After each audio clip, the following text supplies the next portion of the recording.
The year was 1953 and America was bored. No one had any idea what to do with themselves. It had been several years since the close of World War II, and it would be 3 more before the great gigantic Peacock War of '57, during which many lives would be lost.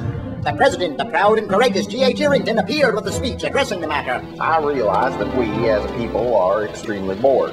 We have nothing to occupy our liberty-loving heads. As your president and the strong thinker of things to do, I promise to you, the peoples of this great nation, that I will try really, really hard to figure something out. This man remembers the speech. How would I remember that? I wasn't even born. The president and his 2 cabinet members, which are not the 2 men pictured here, immediately hired the prestigious think tank, the Mormon Tabernacle Choir, which 1 year later would be forced to change their name to J. Zombowski's Think Farm. They would be hired to come up with something to alleviate the plague of boredom. Within 1 week and 4 hours, they announced in a very nice and sacrificial argument their plan via radio address. We've decided that people are bored because they have become used to regular routine. Therefore, we have decided to alter normality by changing the seasons on a regular basis. One day you may go outside and it will be summer. The next day, the dead of winter. It will be very exciting. Upon hearing this address, the entire nation was thrilled, except for this man, because he didn't own a radio. The think tank worked in conjunction with Dr. Nielhouse Ericsberg in developing a contraption to change the weather. It was called Dr. Nielhouse Ericsberg's machine to change the weather, which was commonly referred to as NE's machine, or simply machine, among the degenerate rural peoples. Without any testing, the machine was immediately turned on and set to summer. Unfortunately, it was August at the time, and no one noticed any difference. So they tried winter, and the next day it was snowing simultaneously in New York and California.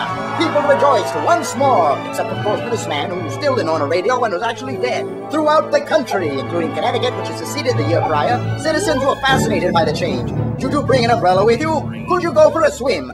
These were the questions regularly on the minds of everyone. Here is someone who has written a book about this period. You must have the wrong person. I never written a book. Even farmers and their ignorant plump wives were happy with the forever changing weather.